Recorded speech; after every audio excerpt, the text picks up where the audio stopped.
This is the Sixth Man Show, an Orlando Magic podcast, with your hosts Luke Sylvia and Jonathan Osborne, covering all things Magic basketball. By fans, for fans. Go Magic.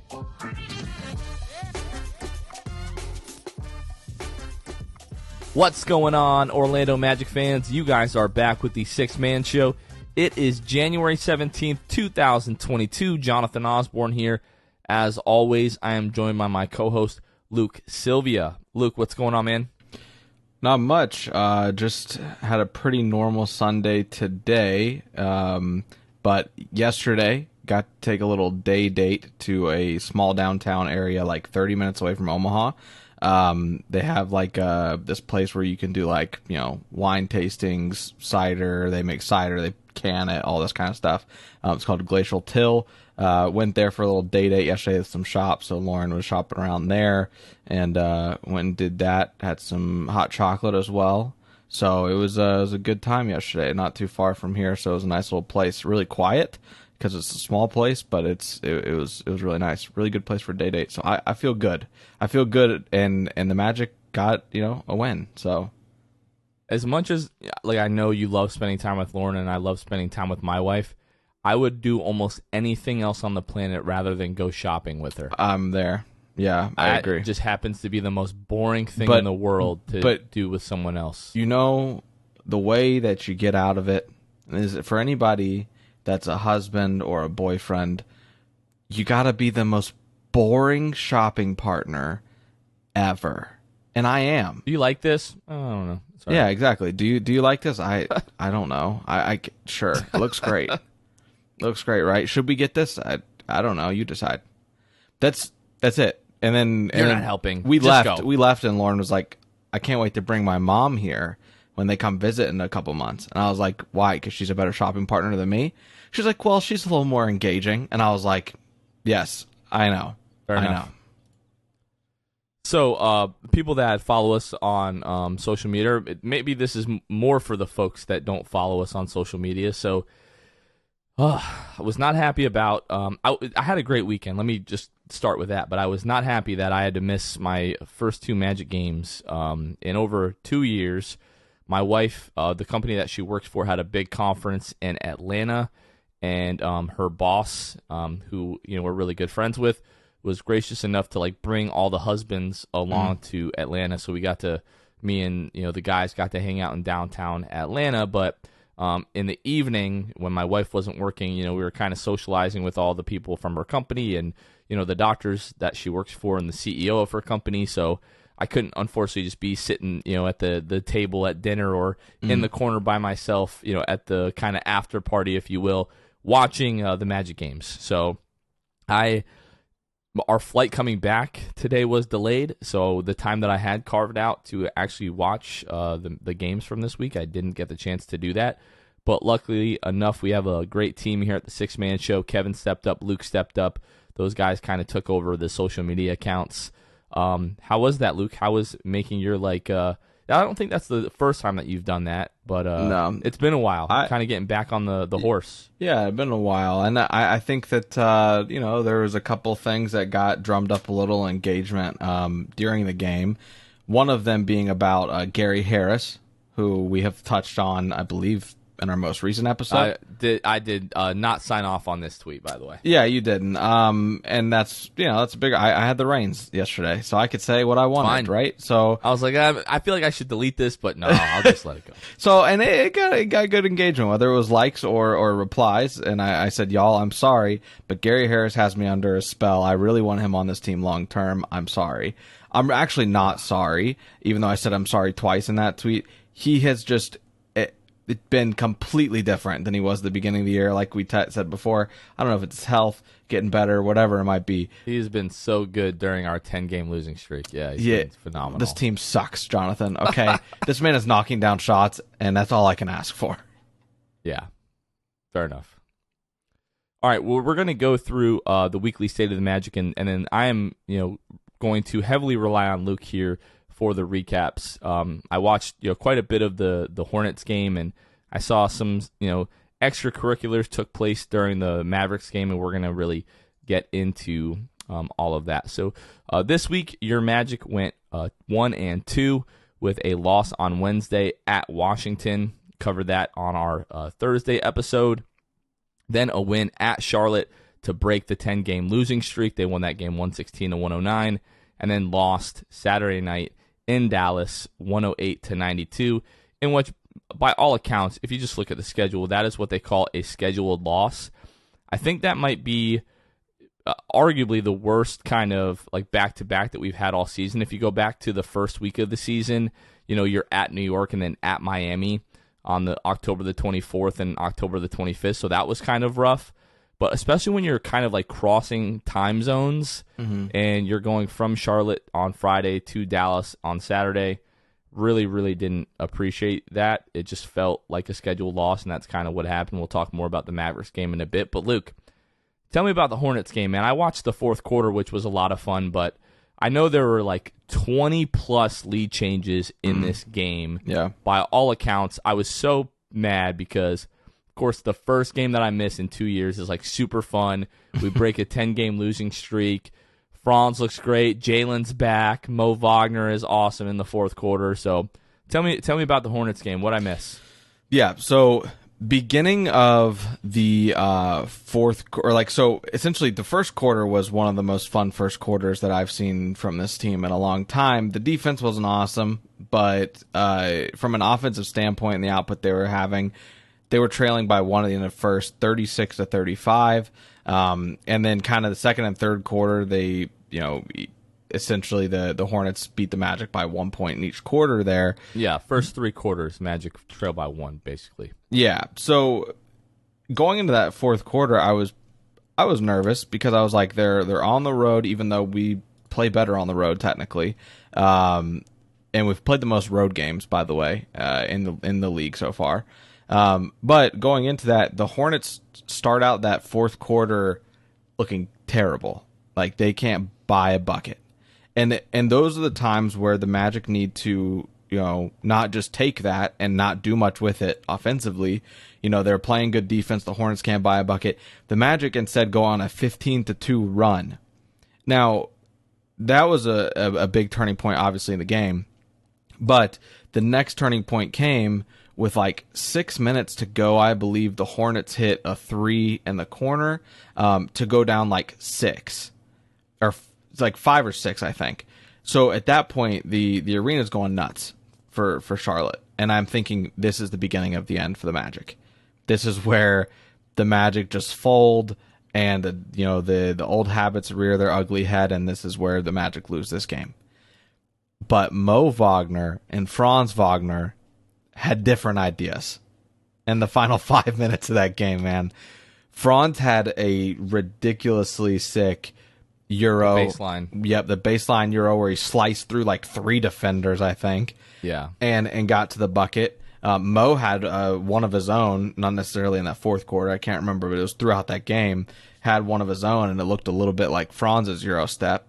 So it was good to see. And Moe does his thing as well in those final minutes.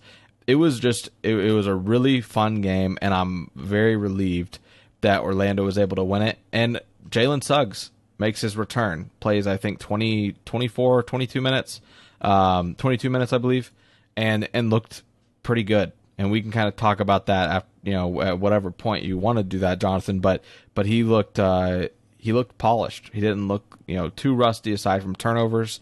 Looks like he'd really been kind of working on his game in that time that he's been out. Yeah, he looks like he's been working on his conditioning a bit. He looks just a little bit slimmer. Kind of looked to be moving around a little bit better than he had, his first couple of stretch of the season there. But it was good to see him get it going. Offensively, he had a couple of big buckets in the fourth, but 6 turnovers. I want to say that is mostly rust, but it's been a problem for him the entire season so far. So, but I mean, when you have guys like Moe and Franz both go off, the brothers, 19 for Franz, 8 of 11 from the floor, incredibly efficient. Moe 26 points on 17 shots. Really just doing it all, was dunking on guys, getting to the rim, hitting threes, especially in the fourth quarter. There was nobody on the roster, Jonathan, in the plus or minus department with a double-digit plus, unless your last name was Wagner. Yeah. To give you an idea, the Magic win by 7, obviously. Okiki -6, Rolo -4, Cole Anthony +4. It was a pretty common thing to be anywhere between like -6 and +4 for the Magic that night, unless you were Franz Wagner, who had a +24 there on the court. That's not nothing. And Moe Wagner +11, who Mo 50% from 3. 26 points on 17 shots, which is good. 11 for 17 from the field. Franz 8 of 11 from the field. I mean, they looked really good, and it was really cool getting to continue. That's one of the cool things about them being brothers. Obviously, is like seeing them play off of each other out of the pick and roll, whatever it might be. Franz had a gorgeous pass, during the game. I think it was to Jalen, if I'm not mistaken. Franz was playing out of the pick and roll with Mo, and then he hits Jalen just on a cut there, and Jalen made a perfect cut. It was beautiful. They looked really good that night, aside from the first quarter defensively too. So, well, it was good, to get the win. Obviously, we're talking about 10 straight losses before that. In this game, though, Cole Anthony, who's been struggling lately offensively, 8 points, 2 of 8 from the floor. Like, luckily, you've got the brothers Wagner kind of putting in work and carrying the load offensively. But I don't like. We saw the alley-oop from Jalen to Cole, which was like, or Franz to Cole rather. Yeah. Which like Cole like really got up there, but recently it's like he doesn't look quite as explosive as he normally does. So I don't know. I mean, the last 3 weeks, this kid's been dealing with a right ankle sprain and a left ankle sprain. I don't know if it's that or if it's the shooting that's just kind of coming back, down to earth. But we would really like to see Cole Anthony kind of regain the form that he had, the first, few months of the season here. Yep. Also, shout out Gary Harris, 6 of 14, 4 of 12 from 3, 18 points the other night. So against the Hornets. So shout out Gary. Gary has definitely been doing his thing. Very good player. We just have difference in opinions on kind of the long term role that he has on the team. He probably has a difference of opinion than I do about his long time role on the team too. So I mean, yeah, probably. Luke, tell me what happened in the Mavericks game. Like, looking at the box score, the thing that jumps out to me is the Mavericks shooting 38 free throws in this game, which is absolutely ridiculous. But yeah, there's another ridiculous stat. What happened? And so there's another ridiculous stat to go in there. I will start out by saying I made the terrible mistake. I don't know. We were coming off a win. I was, heading the social media last night. I said, I've got a good feeling about this game, and I can't explain it. It was right before tip-off, Jonathan. And then I quote tweeted it to give you guys an idea. Not long after I quote tweeted and said, I no longer have a good feeling. Mavs up 14-4. And that really, there was no, from that point where the Mavs go up 14-4, Jonathan, there was no time where the Magic closed the gap. They didn't look good at all. And they just kind of, as far as the second, third, and fourth quarter, Magic score and get outscored by 3 in the second quarter, outscored by 5 in the third quarter, they win the fourth quarter by 1. There was never a time, after you go down 9 at the end of the first quarter, and really 10 early in the game, there was never a time where it felt like the Magic are in this game. There just was no point that happened. Now, don't get me wrong. There were some bright spots. Robin Lopez came in and scored 16 points in 17 minutes. So that was pretty ridiculous. He went 8 of 9 from the field, Jonathan. Moe Wagner, again, had a pretty good game. 16 points, 5 of 6 from the field, 2 assists, 4 rebounds, 2 steals. And Jalen Suggs played 2 more minutes than he did the game prior, and he looked good. I mean, he had 16 points. He once again, had the night before he didn't, but last night he had more turnovers and assists, 3 turnovers to his 2 assists. R.J. Hampton had the most memorable assist, had 2 assists, both of them being lobs. Threw one up top I believe to Jalen, and then later to Moe. So and also last night, Jonathan, the people decided they're officially done with Mo Bamba. By the way, it was a general consensus that he just did not look like he was really caring. And 3 of 9 from the floor from Bamba. It wasn't a good look for Mo last night, only playing 17 minutes. Yeah, I mean, we can talk about this a little bit, I guess, but like Mo, it seemed like had really benefited the beginning of the year with kind of, it's not really a change of scenery, but a change of coaching staff, going from Steve Clifford to Jamal Mosley. You know, we saw the videos of him working out with Coach Mosley, you know, kind of before, you know, training camp and all of that. And he looked great in preseason, he looked great to start the year, and now has just kind of almost like reverted back to, you know, what he was before, just not playing with a lot of energy, not being efficient offensively. Like with Mo, if the 3-point shot isn't falling, he almost gives you nothing offensively. Yeah. Like, sure, he's a great, you know, rim protector and everything like that, but there are still times where he is chasing blocks and chases after a block, and, you know, weak side is wide open for a layup. You want to know how you know the window is closing for a player, Jonathan? The way you know the window's closing is when you're still saying that you see flashes from them in year 4. He and his flashes can come in games. They last all game. But it just kind of it's discouraging because you think that, like you said, with that coaching change, he seemed to be playing harder. He was, you know, meaning more to the team, but he just hasn't grown enough. I don't think that he's good enough in the post. Like you said, I think he knows he's not good enough in the post. He's not good at all in the post. It's not good enough. He's not good at all. Right, which is why he hangs out around the perimeter. He'll get a mismatch of like Tyler Hero on him, right, or Dante DiVincenzo, and he can't post them up and get to the rim. Yeah, it's really a problem for a center. It really is. And kind of, you talked about in the post, Jalen Suggs against the Hornets. I don't know if you saw it. He had Terry Rozier on his back, and Jalen was able to get position, back him down into the middle of the lane, and just overpower him, be out physical him, and get the shot off and make the shot. And he gave him a too little. He gave him a too little, Jonathan. And Jalen Suggs, if he can, he just looks better. I know I've been critical. I'm still going to be critical. I told you so. Actually, no, I do want to tell you I told you so. And that day will come. We're not there yet. No. But there will come a day where I'm like, this kid is good, and I told you so. Turnovers come down. You might be telling me that sooner rather than later. And I believe he said this, talked about how like it was a blessing in disguise, you know, having that time off. He got to really look at the tape and get down to what he needed to do better and be better at. And it looks like he has embraced his physicality.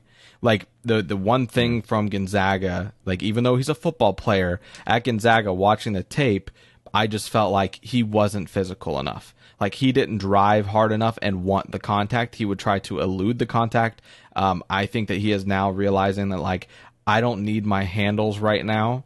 Like I need to work on my handles in the meantime, but I don't need it if I can just help. Oh, well, yes, but my point is he has noted that he needs to work on it, I think, because now he's just trying to out physical players at the guard position, which he can very much do. And I think that's the next part of his game is becoming more physical. I think that it's a switch that needed to be flipped for him. I think this time off gave him time to, you know, like I said, sit down, look at everything. You know, otherwise, if you're healthy, you're just going. You're playing a game basically every other day, and you may not get enough time in the lab as you would want to. And Jalen Suggs seems to have gotten that time that he needed, especially as a young player with such a fast-paced game. He could really sit back and just digest fully his first, you know, half of the season essentially for him. So I think that I was impressed by what I saw at Jalen Suggs. Like I said, again, the turnovers are still an issue, but I think that, you know, hopefully he can kind of tailor that next along with his handles, now that he has kind of probably realized that he needed to work on that a little bit. Yeah, I think especially the game against Charlotte, most of the turnovers weren't like some of them were kind of bad, but Not so much handle related. There were a couple that were, but that was really an issue the first few months of the season there. And with Jalen right now, it's still just like almost like the decision making. Like that's where we're still seeing the turnovers.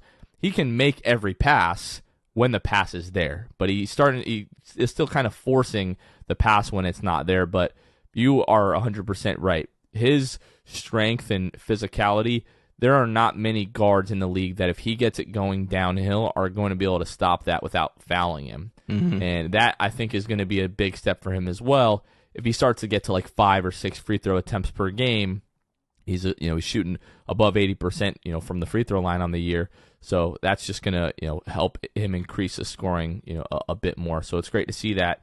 And I wanted to save this I guess for a little bit later, but it's 2 games, it's a small sample size.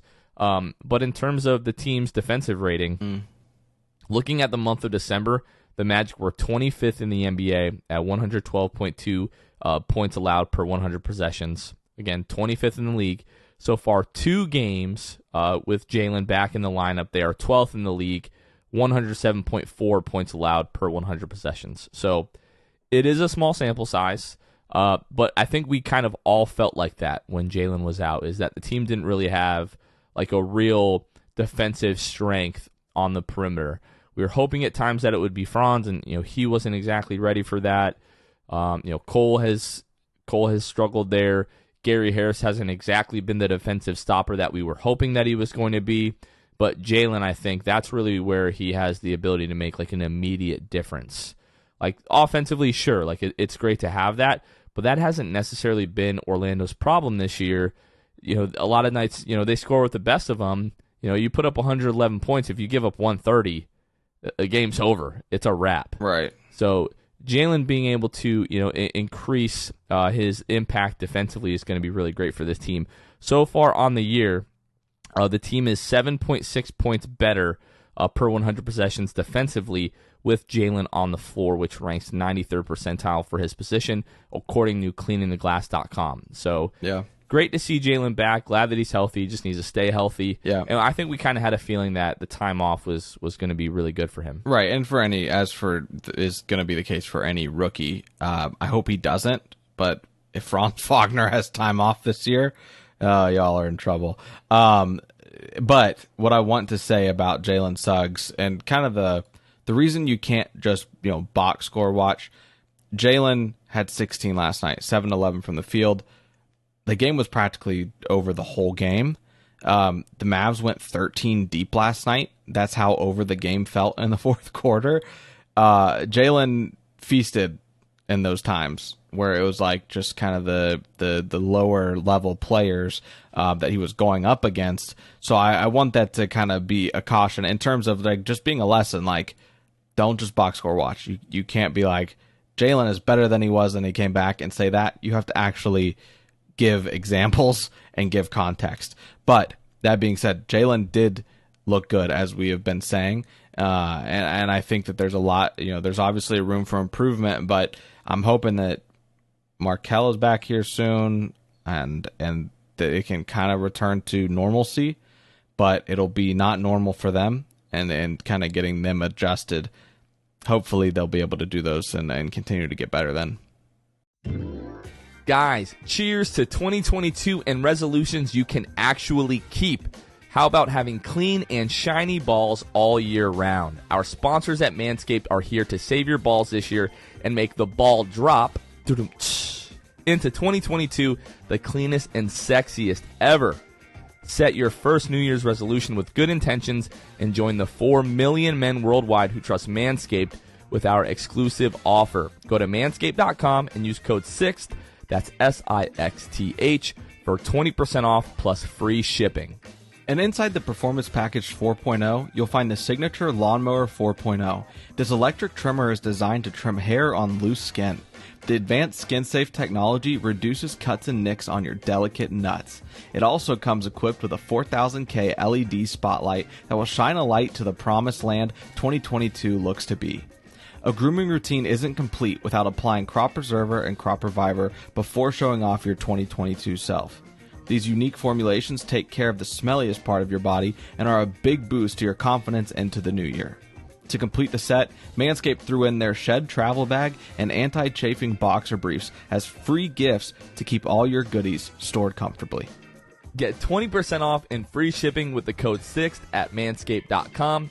That's 20% off with free shipping at manscaped.com and use code SIXTH, SIXTH. It's new year, no pubes in 2022 with Manscaped.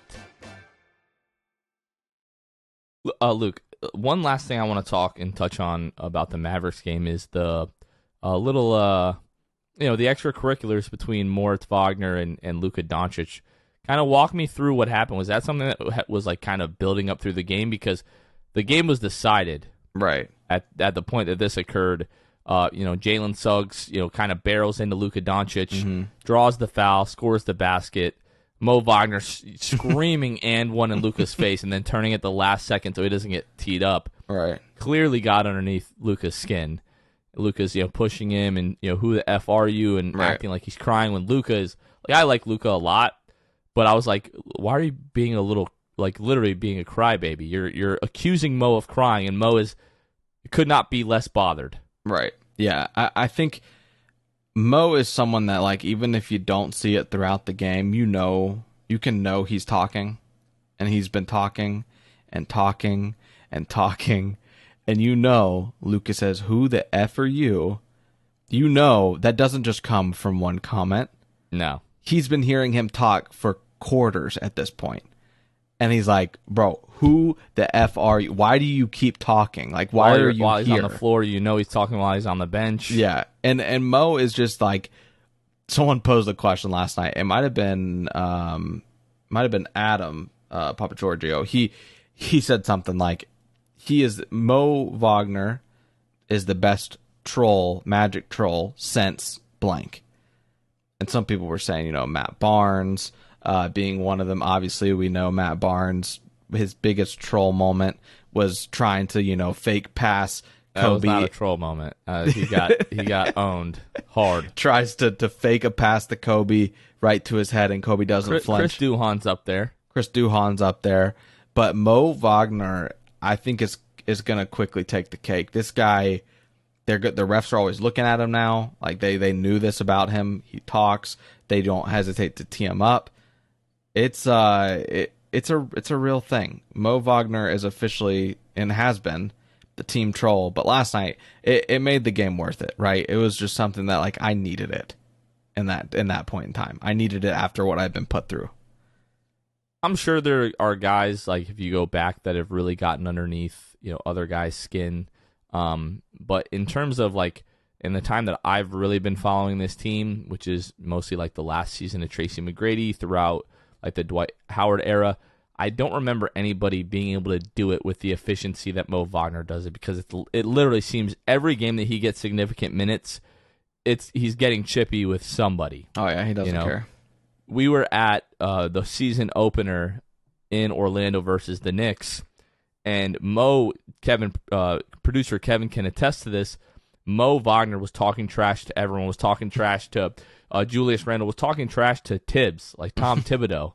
And Tom Thibodeau's like, who the F is this guy? Like, nobody knows who you are. Shut your mouth. Yeah. And he doesn't care.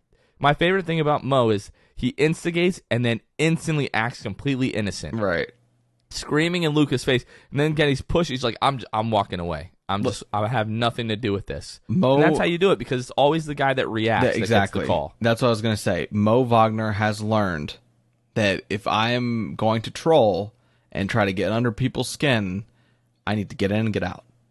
Yep. Like a quick UFC fighter. I need to get in and get out.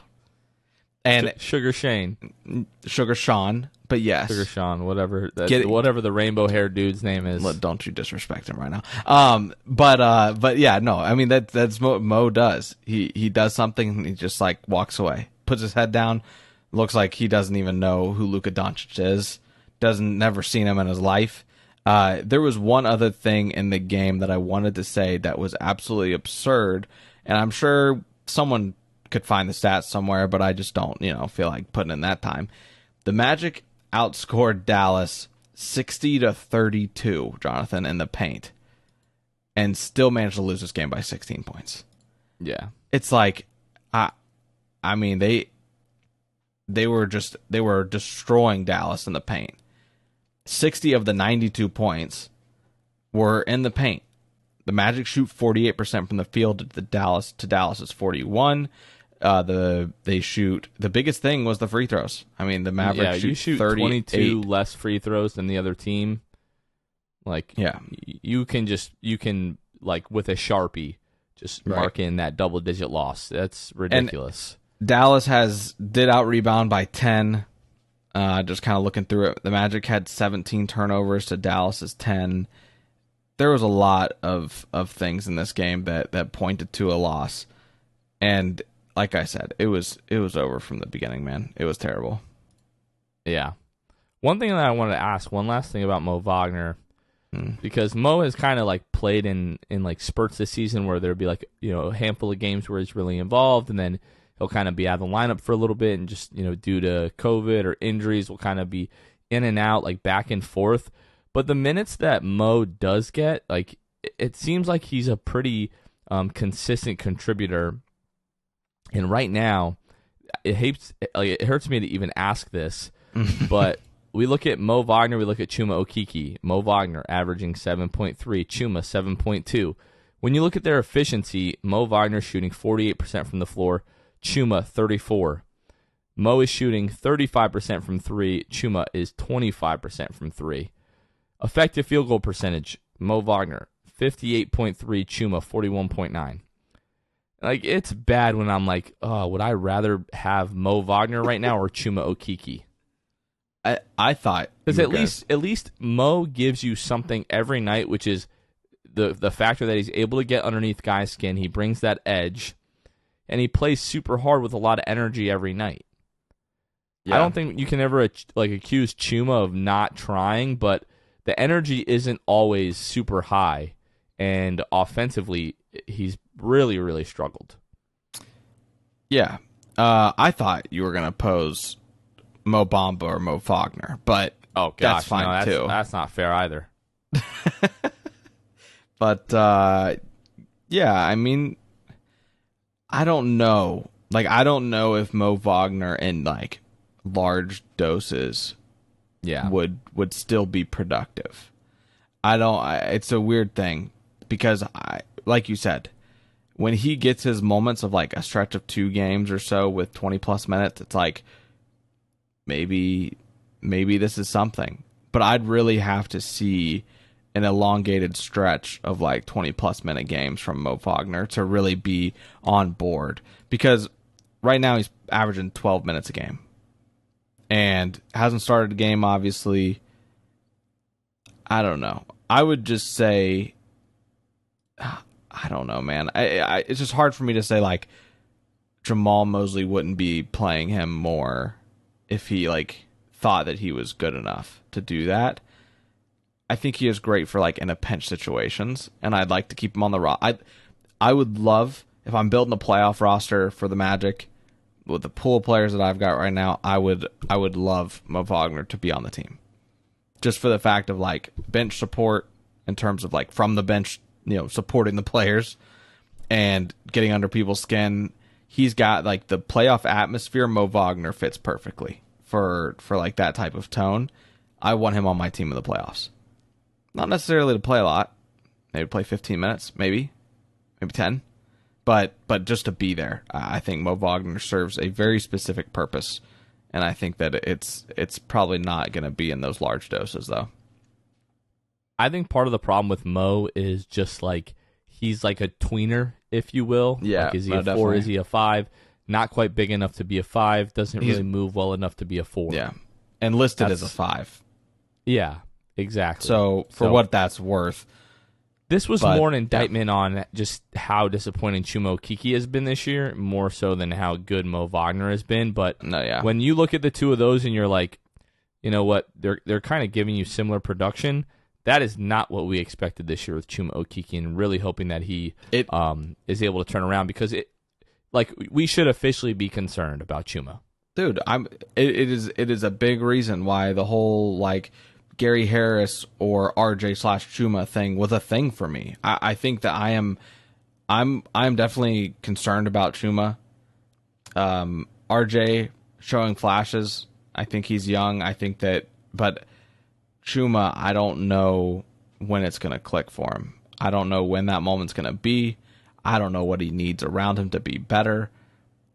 I don't know what to supply Chuma Okeke with to get the best Okeke that we can, get. It's so weird because last year it was like, oh my God, he doesn't always produce, but his feel is so good. And now it's like he almost has no feel for the game. It's like, what is happening? What happened to Chuma? He's in the studio. So, I guess making bangers. Yeah. All right. Last thing, Luke. Let's talk about the week to come. Mm-hmm. So Monday, you got a nice little home stretch coming up here. But Monday, you're home for Portland. Then you're on the road at Philadelphia. Then you're home for the Lakers, and then you are home on Sunday for the Bulls. Those 2 games starts a 5-game homestand for the Magic the following week. Wednesday, Friday, Sunday, you're home for the Clippers, the Pistons, and the Dallas Mavericks. Glad that we got that 10-game losing streak off our back. But Luke, versus Portland at Philadelphia, versus the Lakers, and then versus the Bulls. What do you think happens this week for the Magic? I am going, my biggest prediction, I'm not going to take credit, but I also don't know who said it. Saw it on Twitter. Markelle Fultz making his debut Friday against the Los Angeles Lakers. The team that yeah, exactly.